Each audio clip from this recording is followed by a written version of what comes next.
Bom dia, gente. Nossa, só tem pouquinha gente hoje. Aí sente falta do calor humano. Tá ouvindo? Tá dando? Tá indo normal? Olá, bom dia. Oi? Bom dia, gente. Já tá até ali.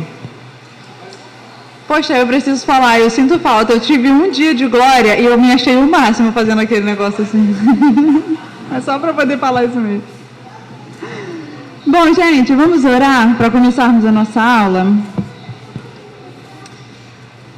A aula de hoje, eu acho que não vai dar tempo não. É que eu tinha preparado no final para a gente fazer uns exercícios em dupla e tal, mas tenho quase certeza que não vai dar tempo. Se der, a gente faz.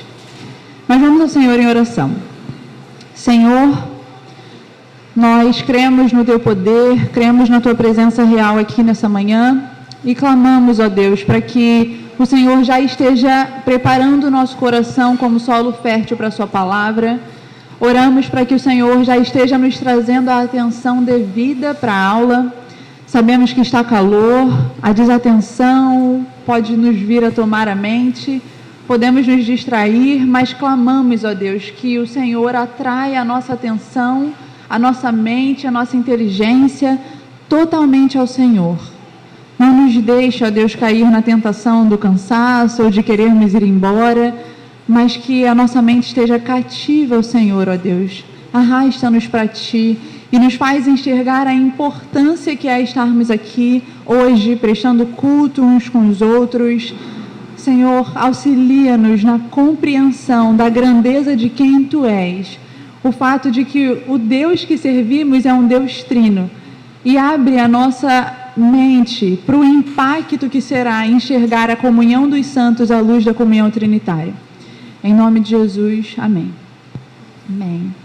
Gente, está trazendo essa aula hoje, algumas pessoas que talvez me tenham nas redes sociais viram que ontem eu estava com a galera da Missão Mais, e estar trazendo a aula de comunhão dos santos um dia depois de conversar com algumas pessoas sobre a igreja perseguida é de uma responsabilidade muito grande.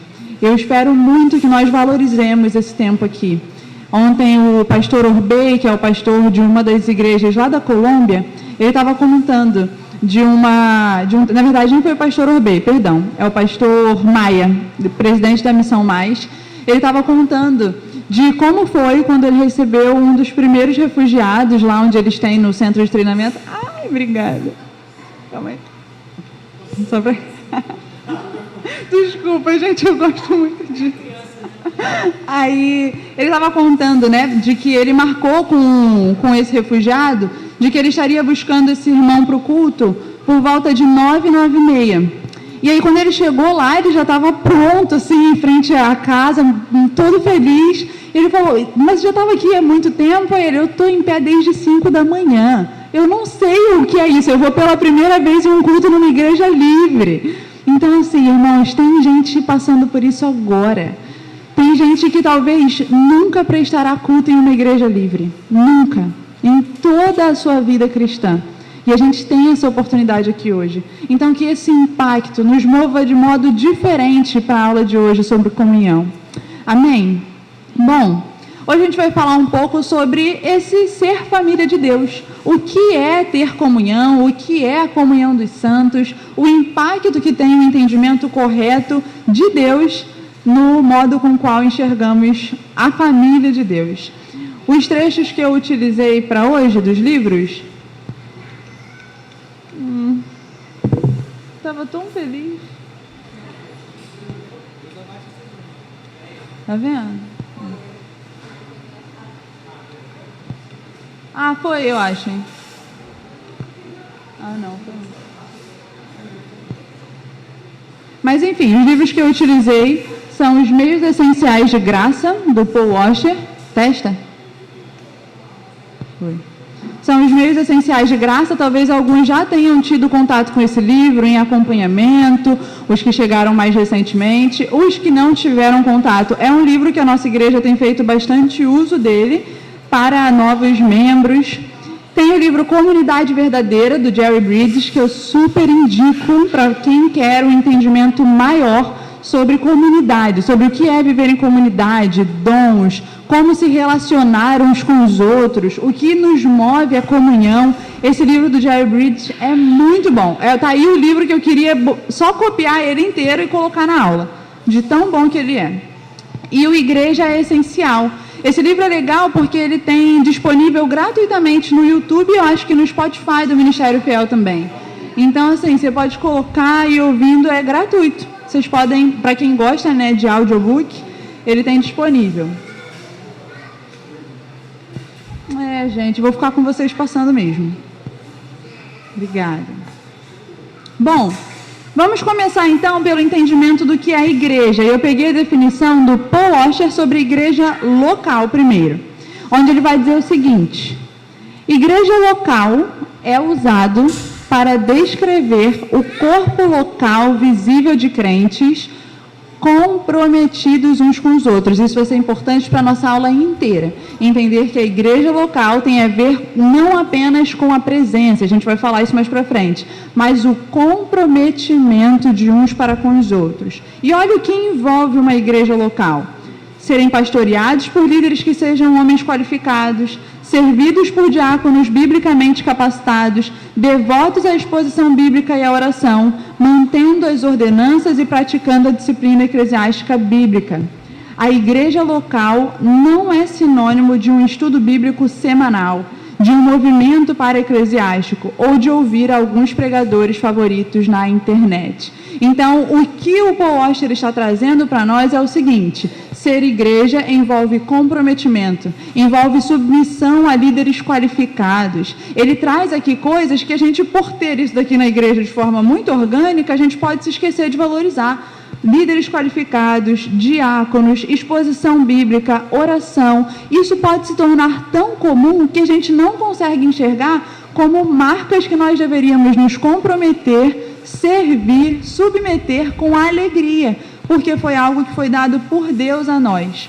Então, se fosse para a gente sintetizar, eu coloquei aqui de que a igreja é, portanto, um corpo daqueles que creem, e que ao serem redimidos, nós somos unidos a Cristo por seu sangue, somos adotados à família de Deus e selados pelo Espírito. Não é algo pequeno. O que envolve a comunhão, o que envolve a igreja de Deus, não é nada menos do que a pactualidade trinitária. Ser igreja é uma resposta a esse Deus pactual, enquanto nós nos pactuamos e nos comprometemos uns com os outros. E aí eu coloquei, né? Esse povo é definido biblicamente por ser um povo comprometido em amar e guardar os mandamentos do Senhor. Está vendo como a palavra comprometido, ela está se repetindo e ela vai se repetir muito ao longo da aula de hoje? Existe compromisso, exige compromisso para ser cristão, para fazer parte da igreja, nós precisamos responder com compromisso. Então, esse ser comunitário de Deus vai corrigir as nossas inclinações individualistas, por exemplo. Nós precisamos nos expor, na verdade, ao entendimento de quem Deus é, para termos a nossa visão comunitária corrigida. Então, a gente precisa ter a visão de Deus correta, a visão comunitária de Deus correta, para que isso traga impactos diretos à nossa visão comunitária. Se a nossa visão de comunidade, de igreja, não é corrigida por quem Deus é e por como Ele se revela na Trindade, nós precisamos nos expor mais a quem Deus é. Amém? E por que é tão importante nós entendermos isso? Meus irmãos, a gente vive em dias muito individualistas. Vivemos de modo muito autocentrado, autossuficiente. Então é cada vez mais importante que a ideia de quem Deus é e a ideia do que é a igreja esteja sobre nós. Nós vivemos também numa época em que cada vez é mais comum ouvirmos coisas como: mas a salvação é individual, cada um olha por si. Salvação é você com Deus. Sim, nós somos salvos enquanto indivíduos, mas isso não muda o fato de que nós somos incluídos ao corpo de Cristo e de que nós fomos feitos em Cristo família do Senhor através do seu sangue. Então, sim, Deus nos salva enquanto indivíduos, mas Ele nos liga a um corpo. Ele nos faz família de Deus. Então, é importante que nós entendamos o valor da comunidade, o valor da igreja e o que custou para que estivéssemos reunidos em família. Vamos seguir aí, então, nesse pensamento de igreja ser importante. Porque se a gente lida com a temática da igreja de modo irrefletido, a gente pode cometer alguns equívocos no modo com o qual nós tratamos a igreja, no modo com o qual nós lidamos com a igreja de Deus. A gente pode, por exemplo, tratar a igreja de Deus como um clube. Ele não me exige tanto compromisso, os laços que eu construo são laços construídos apenas em gostos em comum. Ou então, eu me relaciono com a igreja, com a comunidade, como se fosse um show. Eu vou lá, aprecio e vou embora. Ou eu vou lá, critico e vou embora. O som hoje desse show não estava muito bom, tal coisa não estava tão boa, e a gente vai lá, ou aprecia, aprova, critica, e depois vai cada um para sua casa. Esse não é o modo com o qual Deus nos chamou para ser igreja. Nem como se fosse um clube, reunidos apenas por aquilo que nós temos em comum, né? E aí no mundo a gente ouve coisas como, não, porque eu não me relaciono com tal pessoa porque o santo não bateu, né? Quem nunca ouviu isso? Na igreja não tem espaço para isso. Na igreja não tem espaço para eu só me comprometo com quem eu gosto, com quem gosta das mesmas coisas que eu, com quem tem o mesmo estilo de vida que eu. E as suposições que nós temos acerca da igreja vão inevitavelmente moldar o modo com o qual nós nos envolvemos com ela. Então, vamos parar nesse momento e refletir. Como eu tenho me envolvido com a igreja? E aí, à medida em que você reflete em como você se envolve com a igreja local, tenta fazer esse caminho e enxergar a raiz do porquê você se envolve como se envolve. Ou por que você não se envolve como se envolve, tendo em vista que a base do meu relacionamento com a igreja é o relacionamento trinitário. Então, como eu respondo a essa pactualidade? Quem deve dar o significado e os moldes pelos quais eu me relaciono não são os meus achismos pessoais, não é o meu temperamento, a minha personalidade, eu não sou tão assim, não é isso. Quem dá o tom para o modo com o qual se vive igreja é Deus e a sua revelação em sua palavra. Não os nossos achismos, não as nossas preferências, as nossas percepções. Não é sobre isso. É sobre a revelação de Deus em sua palavra, dando o tom adequado para o modo com o qual nós nos relacionamos. E aí vocês podem pensar, tá bom, Samara, mas qual é o tom? Você está falando aí de se relacionar biblicamente? O que a Bíblia fala sobre isso? Antes de nós irmos para o ponto da Bíblia, que eu também vou pedir para a gente exercitar algumas coisas, eu gostaria de saber se até aqui vocês têm alguma dúvida, algo a contribuir, a falar. Fiquem à vontade.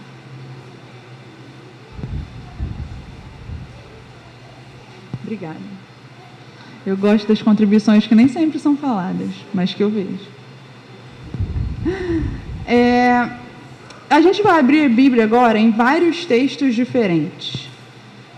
E à medida em que a gente vai abrindo esses textos, a gente vai entendendo o que a Bíblia fala sobre igreja, quais são as características bíblicas dessa reunião dos santos, dessa comunhão.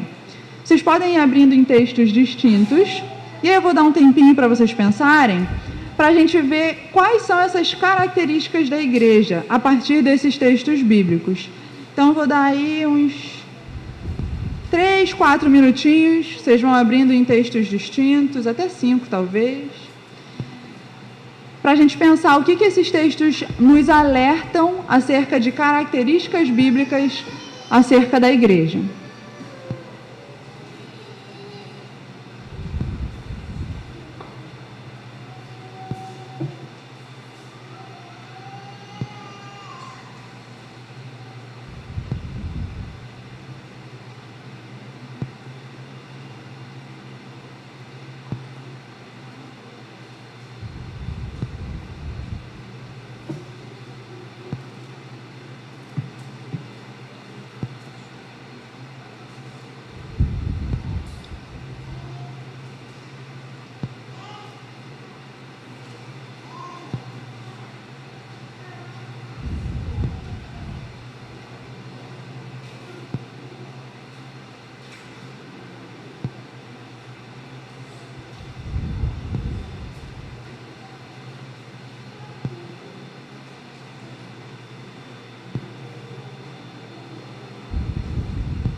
Se vocês quiserem, vão lendo e anotando. Ó, abri Hebreus 10, percebi essa característica. Abri Efésios 4, percebi essa.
Mais um minutinho.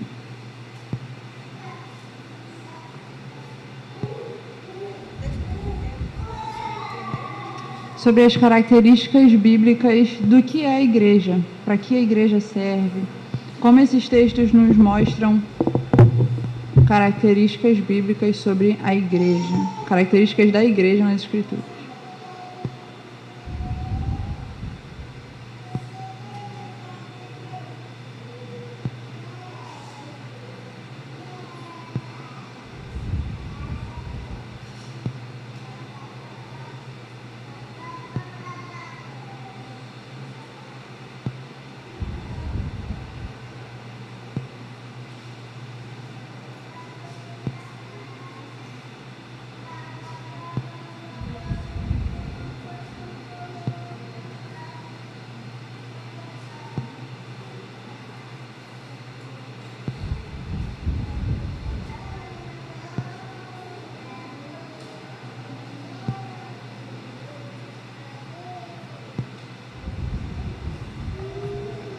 Vamos lá.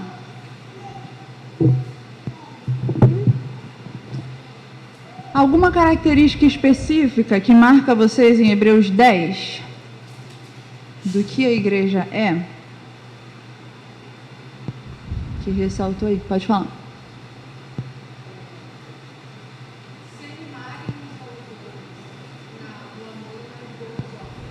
Ótimo. Eu também destacaria, perfeito, eu destacaria também que em Hebreus 10 nós temos a característica de que congregar-se é indispensável. Indispensável. Então esse é um ótimo texto para quando a gente vai conversar com pessoas que acreditam ser dispensável. Então Hebreus 10, e principalmente por tudo que ele traz ali, em termos de animar uns aos outros, ela se demonstra como indispensável. Mas alguém conseguiu perceber algo nesse texto que queira contribuir? Pode falar.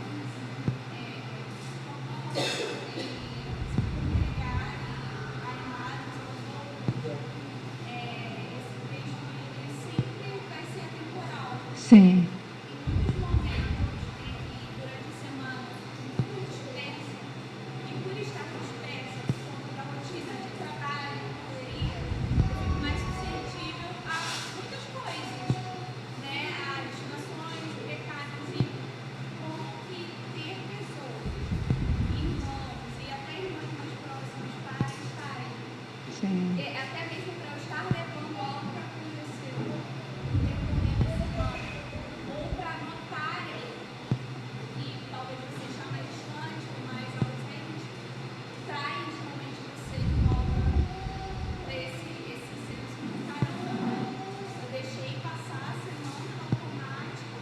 Sim. Não conversei, não falei o que vai ser aqui, achei que daria conta de lidar com isso aqui, acabei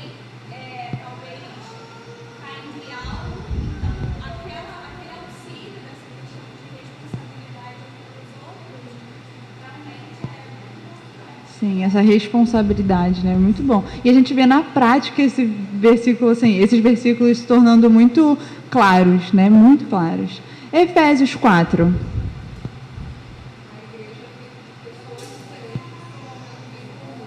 Sim, sim. A igreja como esse canal de aperfeiçoamento, né, irmãos? E de edificação uns dos outros. Mais alguém? 1 Pedro.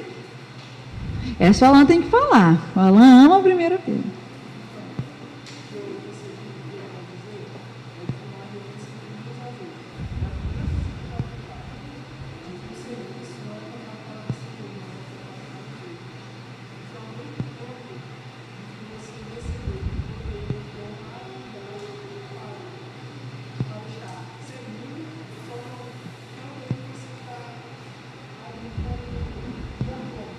Sim.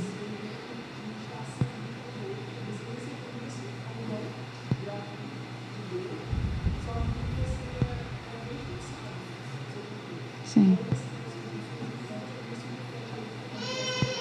Sim. E de como nós somos, enquanto igreja, encarregados dessa boa administração do serviço, da multiforme graça de Deus, da aplicação do serviço na direção do outro, da abnegação. Glória a Deus. Mais alguém em contexto de 1 Pedro? Não? Ah, pode falar.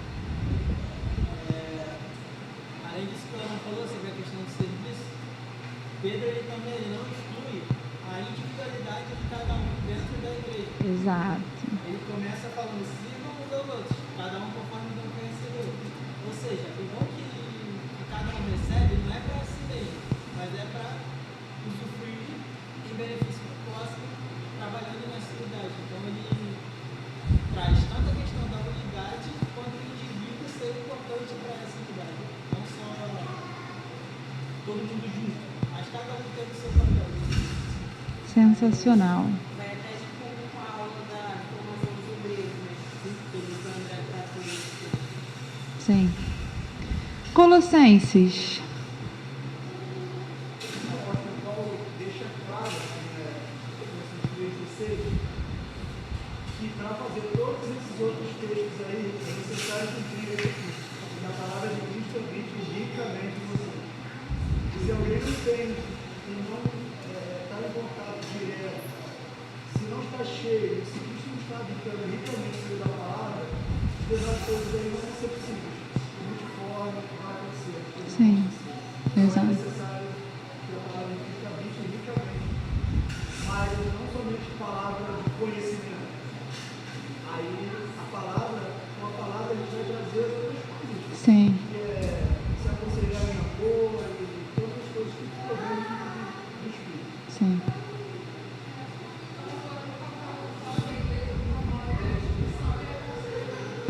Perfeito. É o ambiente para isso, né? Para essa instrução, para o aconselhamento, para a adoração.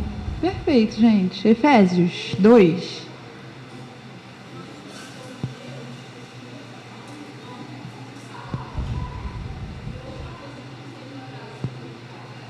Sim. Sim. E essa relação familiar também que tem em Efésios 2:9 é algo que me marca muito, né? Sermos família de Deus. Muito bom, Carol. Romanos 12, alguém?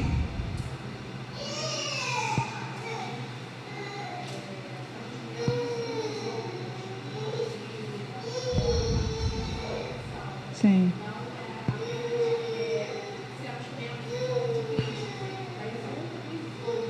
Sim. Interdependência, né? Foi o mesmo ponto que me chamou a atenção também. Até cheguei a anotar isso, que esse uns dos outros. Mais alguém? Acho que trata da responsabilidade também que nós temos uns com os outros. Do modo como eu tenho sido diligente na leitura, na palavra, na minha edificação, para que então eu possa edificar o outro, os outros membros, né? E não ser pesado para o corpo. Sim. Né? Tendo essa consciência de estarmos interligados no mesmo corpo. Sim. E é interessante pensar, né, gente? Depois de tudo isso que a gente vê, e as características bíblicas da importância da igreja, da importância da comunhão, nós vemos que, de fato, a igreja não é um clube facultativo, mas é um ambiente onde as pessoas são cada vez mais conformadas à imagem de Deus. E a gente viu aqui, né? Eu até coloquei alguns, acho que está no próximo, algumas das coisas que a gente consegue ver nesses trechos. Claro que o que vocês falaram enriquece muito mais, aqui não é exaustivo. E a gente, por meio de todas essas características, vemos de que conformar-se à imagem de Deus não é facultativo. Então, por isso, a igreja, o instrumento que Deus nos deu para nos afiarmos mutuamente, também não pode ser facultativo. Viver a igreja nesses moldes de Deus aqui é essencial, ou deve ser visto como vital para aqueles que amam e guardam os mandamentos do Senhor. Então, se eu não olho para essas coisas e enxergo, cara, não tem vida fora disso.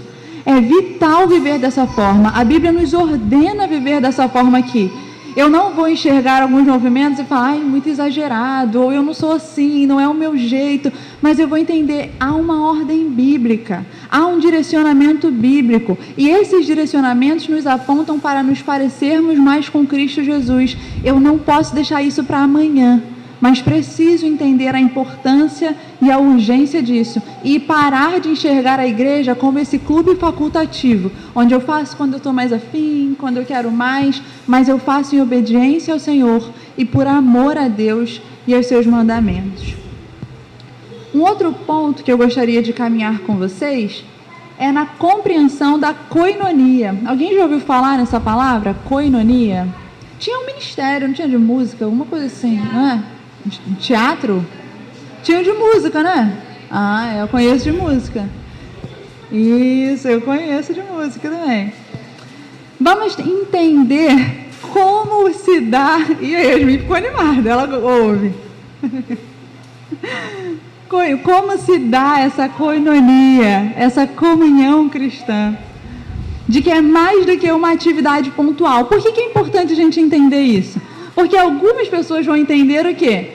Estive em comunhão, fui no culto domingo, mas a segunda, terça, quarta, deixa para lá. Mas eu fui ao culto ao domingo. Então, quando algumas pessoas prontas para se armar e responder, mas eu estava no culto.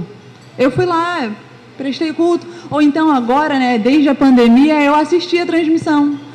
Gente, eu tenho visto isso com uma frequência que tem me assustado. Pessoas que acreditam que prestar culto é assistir a transmissão e acreditam mesmo de que não fui ao culto, não estava bem, estava com preguiça de ir, mas graças a Deus pela transmissão, assisti a transmissão, estive ali em comunhão e precisamos entender o que é comunhão, né? Essa palavra, koinonia, eu coloquei aí para vocês, é uma palavra comum no Novo Testamento para comunhão, participação, parceria e compartilhamento.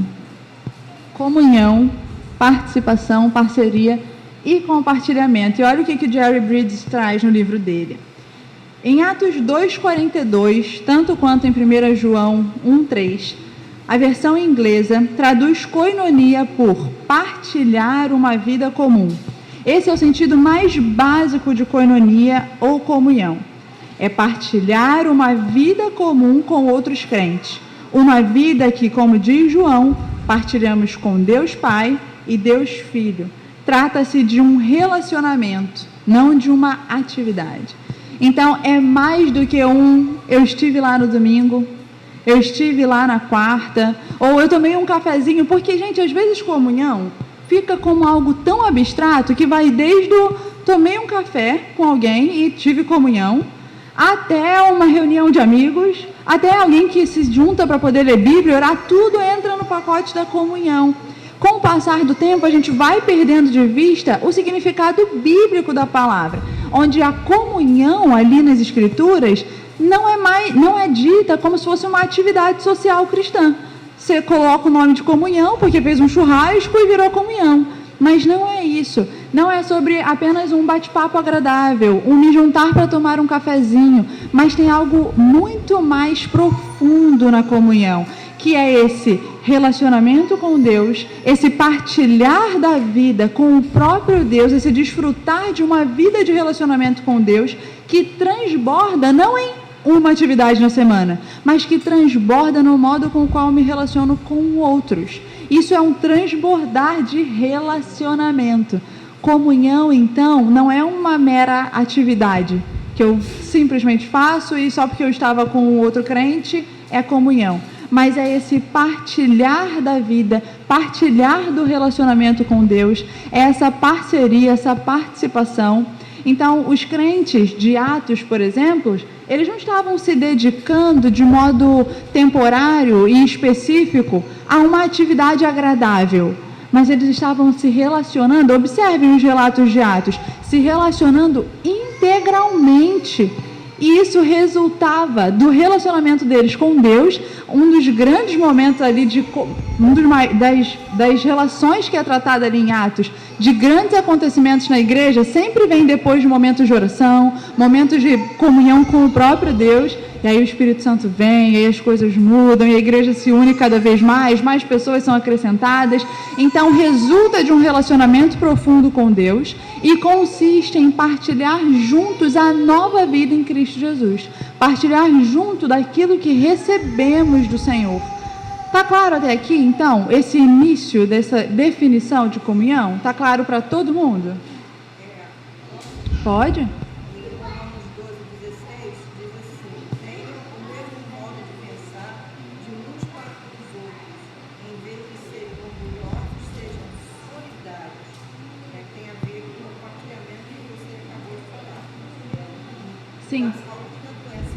Tem. Então, sejam, em vez de serem orgulhosos, sejam solidários com os humildes, não sejam sábios aos seus próprios olhos. E dá sempre honra ao outro, e não a si Sim. mesmo. E a gente vê que é mais do que um momento, né? Vai lá e esteja com o seu irmão por um momento. Vai lá mas é esse compartilhamento da nova vida em Cristo em comum. Exato, é fazer parte. É essa parceria, esse compartilhamento, essa participação na vida do outro, de forma integral. A comunhão, meus irmãos, ela tem um objetivo. Como eu falei, não é algo abstrato, não é algo que está ali ninguém sabe o que a gente está fazendo, se só um churrasco, se só um cafezinho já é comunhão, e a gente vai entrar nesse ponto também, de momentos mais informais, tá? Mas a comunhão ela tem um claro objetivo, e esse claro objetivo é a glória de Deus. Eu coloquei aí para a gente meditar, olha, o entendimento de uma comunidade bíblica tem a ver não com o quanto nós somos glorificados, o quanto os nossos gostos são respeitados, mas em como nos preocupamos em evidenciar a glória de Deus e o quanto nos preocupamos mais com a edificação da igreja do que com a nossa preservação pessoal. Nós sufocamos a igreja de Deus, meus irmãos, enquanto nós continuarmos buscando uma igreja que se molde à minha ideia do que é a igreja, a minha ideia do que é melhor, a minha ideia do que me respeitaria mais, do que faria mais assim, eu seria melhor assado. Não é sobre a nossa ideia de igreja, mas daquilo que Deus nos deu e da glória de Deus tendo em vista diante de nós. A edificação dos outros e não aquilo que eu me sinto melhor preservado, aquilo que eu me sinto melhor fazendo, eu me sinto melhor agindo. Não é sobre nós, mas sobre a glória do Senhor. Nos dedicaremos à comunhão à medida que tivermos a glória de Deus mais brilhante aos nossos olhos. Isso é também um modo de nós advertirmos o nosso coração do contrário. Se com frequência nós negligenciamos a comunhão bíblica, talvez seja porque não temos tanto em conta a glória de Deus assim. Talvez a glória de Deus não esteja brilhando tanto aos nossos olhos, de modo a nos fazer caminhar para a glória dele, e não com o nosso cansaço, a nossa preguiça, a nossa, agora está em moda falar isso, né? A bateria social mais baixa, mas levar em conta a glória do Senhor. É isso que me move, não o quanto eu estou afim ou o quanto eu não estou afim, mas o quanto Deus vai ser glorificado com a minha ida até aquele irmão, aquela visitação. Gente, custa tempo, vai custar às vezes dinheiro de passagem, de gasolina, de gás, custa o tempo que talvez você teria sozinho, se recarregando, custa o tempo que talvez você não queria estar conversando com alguém naquele momento, mas acima de tudo, aponta para a glória de Deus. Então, para além daquilo que te custa, tenho a glória de Deus sendo evidenciada e a edificação da igreja sendo o alvo do porquê eu faço o que faço. Então, questionem o coração de vocês. Por que nos envolvemos com a igreja do modo com o qual temos nos envolvido? Seja para mais ou seja para menos. Qual é a minha régua? O que me move para me relacionar com a igreja de Deus? Ou o que me move para não me relacionar com a igreja de Deus como Deus manda? E não segundo a nossa régua de, não, até aqui tá bom, eu estou me esforçando, estou fazendo o meu máximo, mas segundo a régua de Deus. O que tem nos movido? Eu espero muito que a resposta seja a glória de Deus. No próximo slide, a gente vai meditar ainda sobre a glória de Deus, sobre o fato de que, enquanto nós vivemos, nós devemos buscar pela glória de Deus. Se a glória de Deus é manifesta na comunhão, enquanto nós vivermos, nós vamos prezar pela comunhão. As Escrituras são claras quando vai dizer que nós buscamos a glória de Deus quando bebemos, quando comemos, que façamos qualquer coisa. Por isso, mais uma vez, comunhão não é opcional, porque a busca pela glória de Deus não é opcional. É algo que as Escrituras nos ordenam e mais, é algo pelos quais os crentes com seu coração regenerado pulsam pela glória de Deus, desejam que a glória de Deus seja vivenciada em suas vidas, quer eles façam qualquer coisa. Então, quando a comunhão dos crentes, quando essa reunião aqui não é vista para mim como algo vital, eu deixo de ver essa manifestação da glória de Deus por meio da igreja como algo importante. Então, é bom estar com vocês. Eu gosto de ir à igreja, mas não é sobre isso, é sobre como a glória de Deus manifesta no povo de Deus. É algo que pulsa o meu coração e que me faz vibrar para estar aqui agora, para estar à noite, para me repousar de tarde, para me encontrar durante a semana, para que eu possa estar com os irmãos prezando pela grandiosidade que é isso aqui, prezando por cantar cada vez mais forte, por marcar orações em comunidade, orações comunitárias, porque eu vejo que custou para o Senhor e o Senhor valoriza a igreja, porque eu não valorizaria. O nosso Deus valoriza a comunhão, porque eu não valorizaria. Porque eu não vivo, porque eu não vivo pulsando pela comunhão. Se é algo que é vital para nós e para que a glória de Deus seja demonstrada. Eu fiz uma síntese, e esses slides que estão assim, sempre no meio, são sempre uma síntese daquilo que eu falo. Então, a síntese é a seguinte: a comunhão bíblica é mais profunda do que uma participação pontual no culto. E PS, vai além do que ter um nome no quadro de membros de uma igreja. Às vezes a gente acha que só por não ser um desigrejado já está bom. Eu sou membro de uma igreja, isso já é bom o suficiente. Aqui a gente não tem, né? Mas tem algumas igrejas que tem a carteirinha de membro.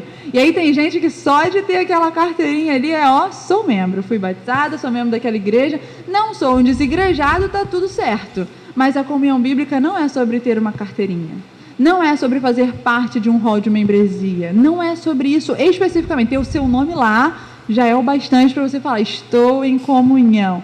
Mas é o relacionamento de amor mútuo, de entrega mútua, exigida pelas Escrituras. Essa coinonia bíblica, ela não descreve apenas o ser membro de uma igreja, mas uma vida em comum sendo compartilhada. Uma vida em comum sendo entrelaçada nos moldes de Cristo, no poder do Espírito Santo. Então não é qualquer coisa, meus irmãos. O Jerry Bridges vai ter uma fala muito feliz em que ele vai dizer o seguinte: ao usar a metáfora de um corpo humano para descrever a família de Deus, Paulo o faz com o intuito de expressar o relacionamento espiritualmente orgânico que temos com Cristo e com todos os companheiros crentes. Então, quando a gente está falando desse relacionamento de corpo, nós estamos falando sobre a expressão desse relacionamento orgânico, tanto de nós para com Cristo e de nós para com todos aqueles que nos acompanham na família de Deus. Quando não nos reunimos, quando não vemos como importante a reunião, a comunhão dos santos, vital dessa forma, nós estamos levantando muros que já foram derrubados em Cristo Jesus. Efésios 2, a partir do verso 11 em que vai dizer isso, não sou eu.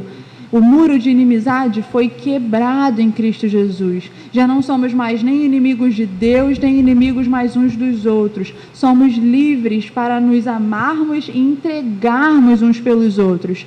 Logo, se nós não estamos vendo com grande importância o fato de que Cristo se entregou para que essa igreja estivesse reunida, essa igreja estivesse glorificando o nome dele juntos, o nosso senso de valor não está equilibrado. E não é equilibrado segundo aquilo que nós achamos, mais uma vez, mas é equilibrado com o senso de valor que Cristo dá à igreja, que Cristo dá à comunhão. Não levantemos muros onde o próprio Cristo já derrubou. Amém? Como estamos por aqui? Até aqui? Sobre esse ponto, eu sobre os muros de inimizade, mas às vezes eles parecem apontar para algo drástico, como parar de falar, não querer estar perto. Só que um muro de inimizade também pode ser um desânimo, né? A gente ouve o que você está dizendo e vê como a gente cansa rápido e como o Senhor é longano e cheio de graça em perseverar em nós. Então a gente está na mutualidade, a gente está no relacionamento cultivando uma amizade, enfim, a gente está sendo irmão, e aí não corresponde, já é motivo para caramba. Nossa, mas eu tentei 2 ligações e a coisa não fluiu. Ou então, nossa, mas. E a gente cansa muito rápido diante dessas verdades. Isso é muito rápido. Somos muito mais rápidos para. Acho que é melhor. Nossa, eu já tentei de tudo quando Cristo foi para a cruz, para que nós fôssemos irmãos. Então, me chama a atenção esse muro de inimizade que pode ser bem sutil. De no coração você já ter desistido de algo que o Senhor não desistiu. Exatamente. A gente desiste muito facilmente, né, como você bem disse, daquilo que custou o corpo do próprio Cristo. Então, o sangue dele é grave demais. Alguém mais tem algo a comentar? Quando você estava falando, eu estava pensando sobre quando a gente estava no texto, eu passei por Romanos, né? Romanos 12:2, que fala para a gente não se conformar, né? Então, a comunhão tem muito a ver com o que a gente adiciona também de. A gente assimila de mundo, né? A gente assimila de cultura, das nossas anseios, das nossas edições, tudo mais. Tudo isso vai nos travando, vai nos. Ansiando por coisas que realmente eu falo que são verdade. E uma consciência. Acho que a gente só consegue ter hoje comunhão e ver a glória de Deus quando a gente reforça a consciência do peregrino. Né? Porque o peregrino não está esperando nada, não está esperando construir nada aqui. Mas aquele que assimilou a cultura, ele está esperando. Ele está tentando reter coisas aqui. Então, eu acho que a mentalidade de peregrino que a gente deve cultivar constantemente vai nos ajudar nessa caminhada, sabe? Até no senso de valor, que você falou. Perfeito. Que é valor e que não é. Perfeito. Nada a acrescentar.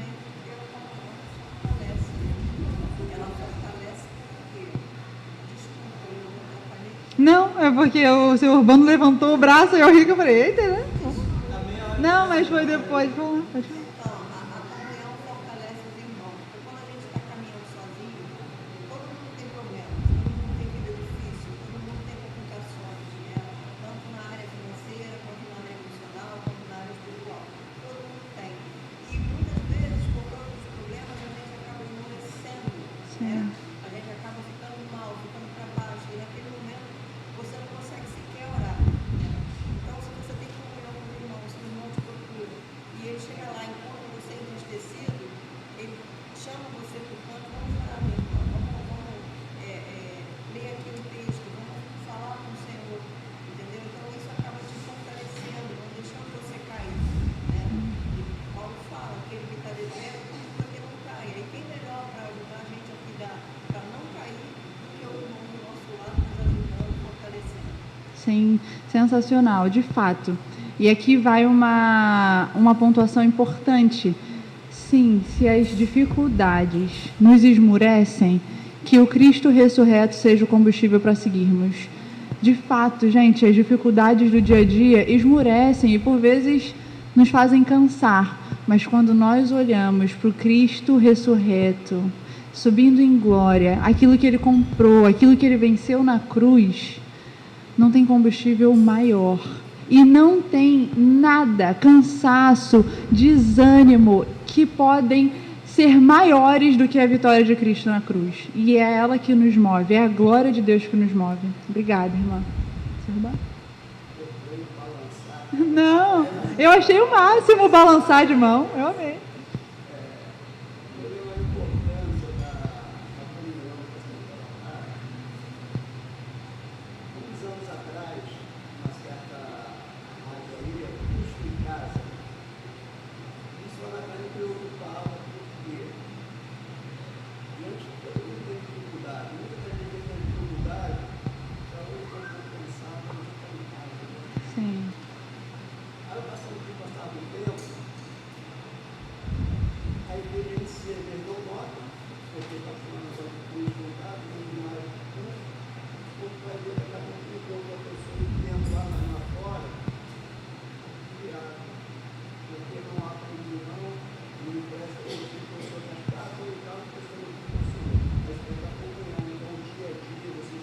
Exato.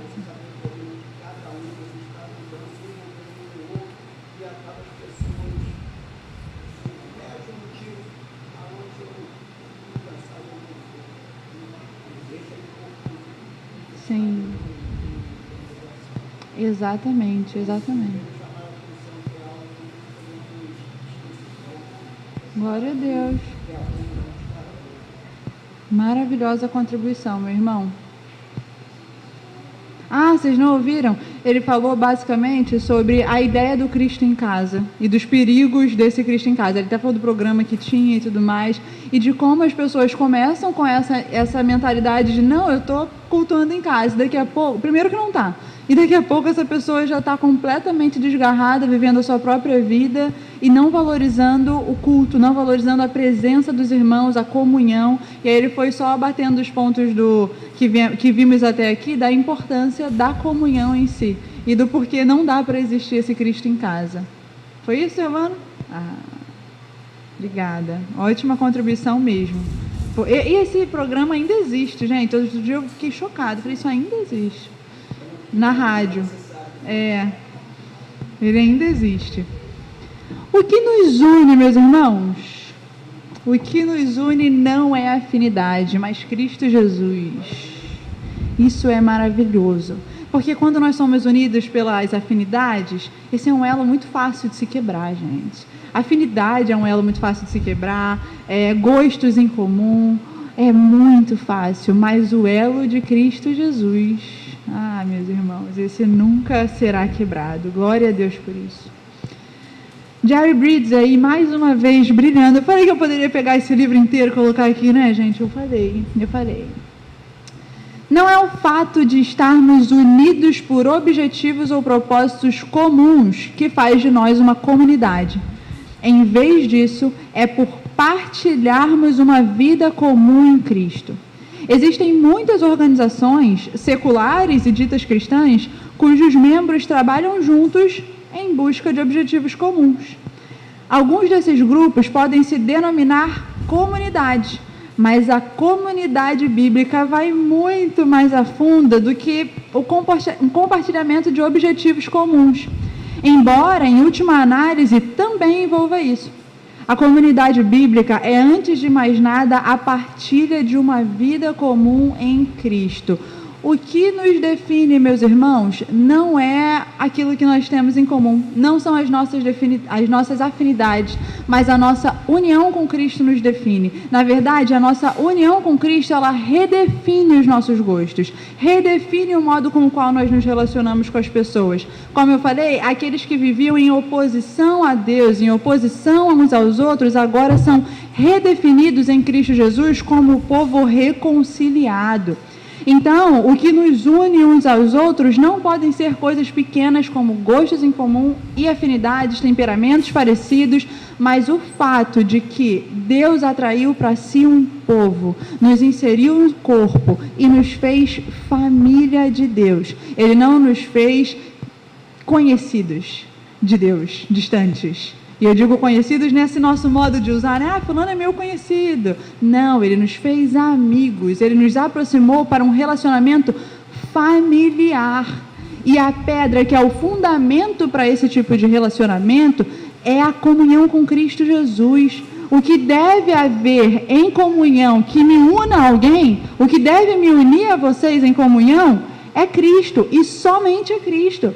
Se Cristo não tem sido suficiente para nos unir a outros crentes que talvez não tenham o mesmo gosto, não tenham o mesmo jeito que o meu e que eu não tenho tanta afinidade assim, mas se Cristo não é suficiente para me unir a esse irmão, a essa irmã, o que precisamos é de arrependimento.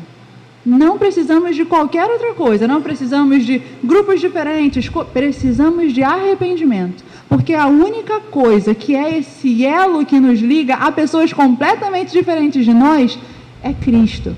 É Cristo, é o sangue dele que nos une. E não qualquer outro gosto ou temperamento em comum. E aí eu trouxe algumas coisas do que comunhão cristã não é. E por que sim ela é difícil? Por que ela dói na carne? Porque a comunhão cristã, para começar, ela não é confortável. Vamos até 1 João 3,16, e aí quem abrir primeiro pode ler em voz alta. 1 João 3,16.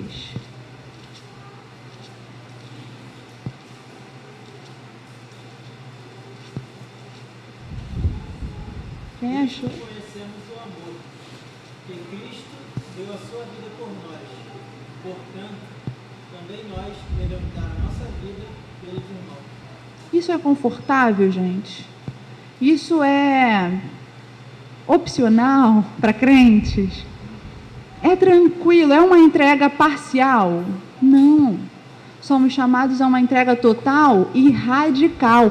Dar a vida. Não é ofertar parte das nossas vidas. Não é sobre o quanto você está desejoso em ofertar hoje da sua vida, e hoje não, hoje eu estou fervendo, então vamos embora se lançar. E daqui a pouco eu não estou com tanta vontade, mais assim, mas é sobre dar a vida pelos irmãos, integralmente, radicalmente. O chamado para a comunhão é radical.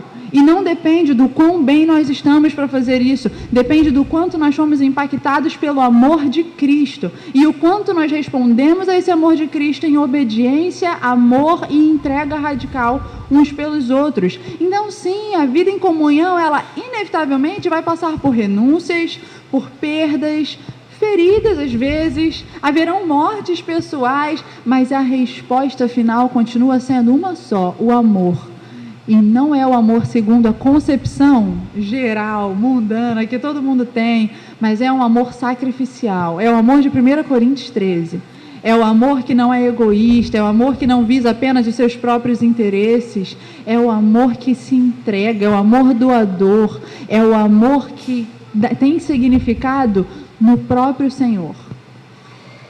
A comunhão, ela também não é instagramável. E, Samara, o que é instagramável? Instagramável é uma fala que agora está se tendo para dizer como as coisas que tem no Instagram, que são bonitinhas para o Instagram. Aquela coisa bonita, bem recortadinha, que a foto é muito linda. A comunhão real, gente, é zero instagramável. A gente está entorpecido por essa vida de Instagram, de recortes, onde a gente mostra apenas aquilo que é bonito, e o que aparece para nós por exemplo, no Instagram, conforme você vai curtindo, né, tem algo chamado algoritmo. E aí tudo que aparece para você é aquilo que você gosta, é aquilo que você curte, é aquilo que é legal para o seu Instagram e que tem os seus interesses ali. Comunhão cristã não é Instagram. Não é sobre apenas aparecer para você aquilo que você gosta. Lidar com pessoas que vão só falar para você aquilo que você amaria ouvir. A comunhão cristã, ela vem para quebrar com essa cultura de interesse pessoal, colocando os interesses de Cristo acima de tudo. A comunhão cristã não é sobre o meu interesse em vocês, mas é sobre o interesse de Cristo. Se isso é do interesse de Cristo, eu me dedico, eu me comprometo, porque eu amo o meu Senhor. Então, não. A comunhão cristã, ela não é confortável e ela também não é instagramável, aquela coisa linda e fofinha. Não é assim que vai funcionar. Mas ela tem o seu valor e nós a amamos porque amamos a Cristo e porque entendemos que somos ligados por algo muito, muito, muito maior. O Felipe Garrote, num texto chamado A Comunhão Não é Cultivada por Afinidade, do Cultivar e Guardar, que é um blog muito bom, inclusive, e eles têm uma revista também muito boa. Ele vai dizer assim: somos uma geração muito forte no entretenimento e, por vezes, nos satisfazemos nisso. Aí, quando vamos para a comunhão, queremos que as nossas relações sejam embasadas nisso também. A gente quer que as nossas relações sejam embasadas no puro entretenimento, no puro recorte bonito, como é no Instagram, no puro interesse pessoal, porque o entretenimento na nossa vida, a gente está tão imerso em entretenimento que quando a comunhão cristã não corresponde àquilo que o entretenimento é para mim, eu me choco. Como assim não é igual é no Instagram? E aí ele segue, né? No Instagram nós partilhamos apenas os sucessos da vida, mas é na angústia que nasce um irmão. O Instagram é um lugar de superficialidade, mas a comunhão é um lugar de entranháveis afetos. Se nós nos chocamos muito com, caramba, a vida em comunhão tem isso, tem aquilo outro, talvez seja porque muito dos nossos pressupostos estão embebidos de vida superficial, de relacionamento superficial, de relacionamento que não se afia mutuamente, de relacionamento que é, como diz nas Escrituras, na angústia em que nasce o irmão. Mas a gente só quer o relacionamento do Instagram, que nem a angústia tem. Tem os recortes, tem a beleza, tem as fotos bonitas, mas não tem o nascer um irmão na angústia. Ir para fundo. E esse ir para fundo, entrar na vida, partilhar da vida, se afiar, não é fácil. E por vezes não é tão agradável assim ao nosso paladar. A gente segue aí falando um pouquinho dessa superficialidade, né? Os crentes de Atos, como a gente falou, eles eram marcados também por ouvirem pregações sensacionais e verem coisas maravilhosas acontecerem no meio deles. Mas eles eram marcados por algo interessante, vai dizer no verso 42. Eles perseveravam nesses ensinos. Os encontros, né, como eu falei, esses encontros informais, que às vezes a gente chama de comunhão, mas é só o churrasco, só um cafezinho, e a gente chama de comunhão. Deve haver, tá, gente, espaço para esses momentos informais, não é pecado, não. Você se encontrar para tomar um café com uma irmã, você se encontrar para tomar um café com um irmão, fazer um churrasco, não é pecado, nada disso, não. Mas a gente precisa cuidar para que nas nossas conversas não tenha de tudo. Cabelo, novidade da vida, o time, o jogo, o emprego, mas não tem o que Deus tem feito, quem Deus é, aquilo que Deus tem nos ensinado. Tem de tudo nas nossas conversas, mas não tem a perseverança naquilo que foi ensinado. Isso era uma característica daquela igreja que é referência para nós, até mesmo em leituras, quando alguém entra na igreja e tudo mais, eles eram referenciados por perseverarem no ensino.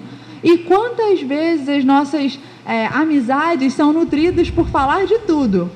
E quando a gente vai ver, nem um devocional a gente fez, e não é sobre o devocional especificamente, mas nem falamos de Deus, nem falamos aquilo que Deus tem feito, o que Deus tem nos ensinado. A gente fala de tudo, da obra de casa, a gente fala do emprego, mas as nossas conversas devem ser impregnadas de quem Deus é, devem estar cheias daquilo que Deus tem nos ensinado. Antes de ir para as nossas aplicações, eu gostaria de saber se até aqui foi, tá claro? Alguém quer comentar algo, alguma dúvida?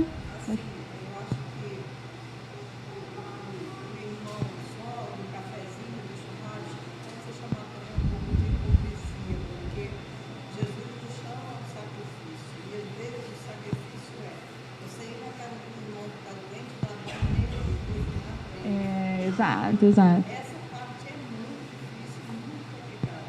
Mas Deus não quer facilidade, Ele quer dificuldade. Ele quer que a gente esteja lá no momento de dificuldade. Então, assim, eu penso que a gente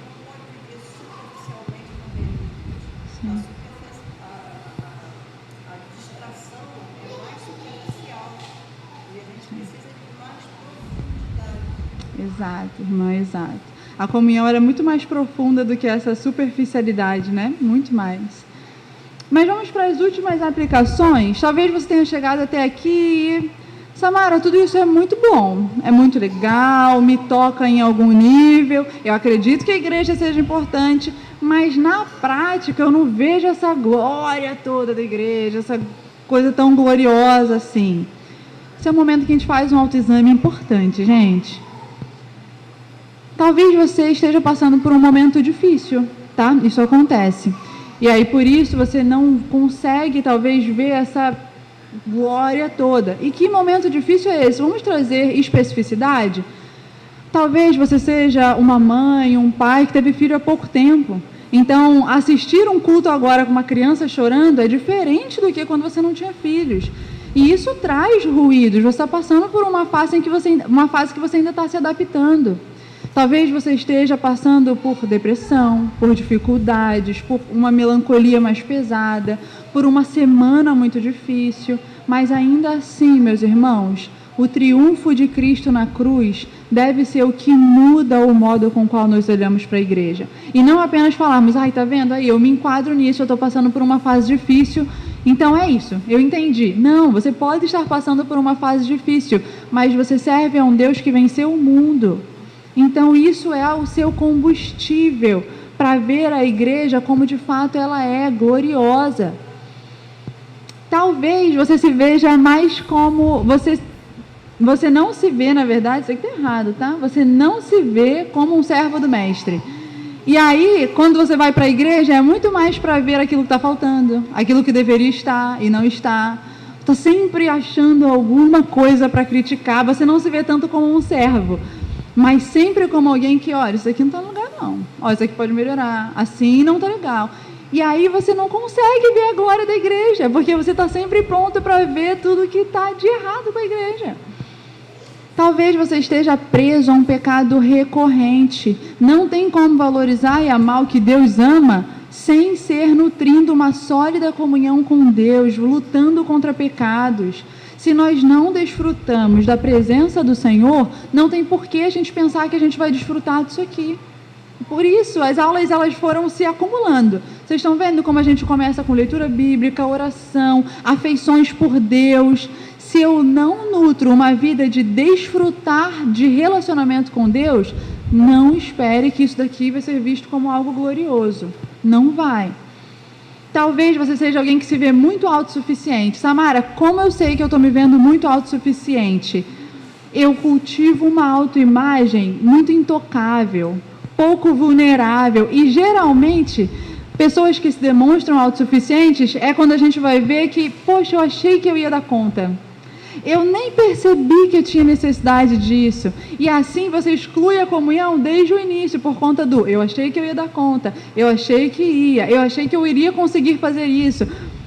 Quando não. E além de você excluir a comunhão desde o início, desobedecendo às ordens bíblicas, você impede, meus irmãos, com essa visão autossuficiente, que outros te ajudem, que outros obedeçam a Deus, te ajudando a levar as cargas. Então não é nem só um pecado seu de pura autonomia e autossuficiência, mas respinga no outro, porque você impede que o outro obedeça a Deus levando as suas cargas também. Todos fomos ordenados a levar as cargas uns dos outros. Quando eu privo algum irmão de levar as minhas cargas, o meu pecado respinga no outro. Eu não permito que o outro obedeça a Deus. É muito grave. Talvez nós tenhamos sido engolidos pela cultura do networking. Alguém já ouviu falar aqui desse networking? Que é basicamente você se relaciona com o outro visando aquilo, o seu crescimento profissional. Então eu me relaciono com o outro pensando em caramba, olha, esse contato aqui vai me fazer chegar lá. Então, essa visão utilitarista. A comunhão cristã, meus irmãos, ela rompe muito radicalmente com essa ideia utilitarista, onde eu me aproximo das pessoas com base naquilo que elas podem me oferecer, ou o quanto eu posso crescer, ou coisas desse tipo. Nós nos relacionamos com os outros sempre pensando em como eu posso me doar mais, como eu posso me entregar mais, como eu posso morrer mais e me entregar mais para essa outra pessoa.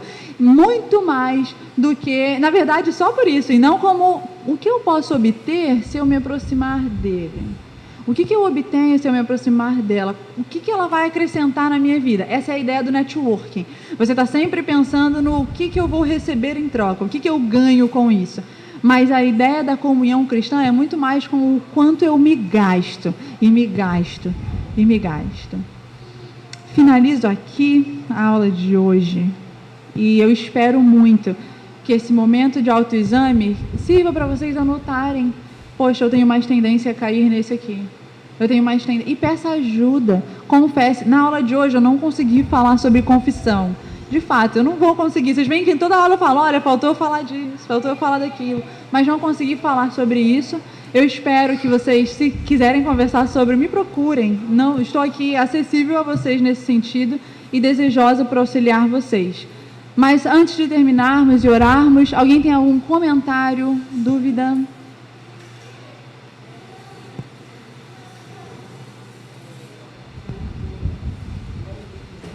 Amém. Fala só um pouquinho mais alto.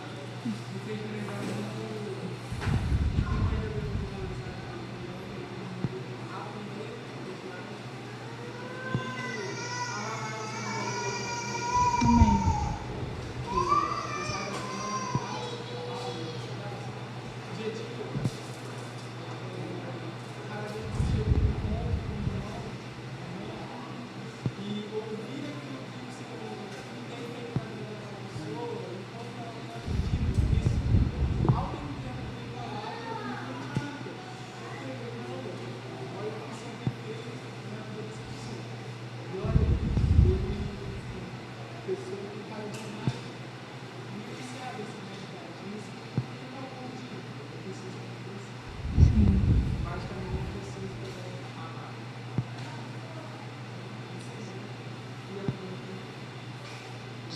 Glória a Deus. Eu deixei lá no Google Sala de Aula uma revisão da aula de hoje, que seriam alguns exercícios que a gente ia fazer em aula, mas não deu tempo. E vocês podem fazer, revisar, se unam se vocês quiserem. Tipo, poxa, eu vou aproveitar para colocar a comunhão em prática. Vamos bater aí o que a aula falou com a gente. Tem uma parte lá também dessa revisão que é para autoexame e confissão também. Busca o pastor, busca o discipulador, até mesmo busca o professor, para que você possa responder aquelas coisas e pedir ajuda. Dá tempo. De um último.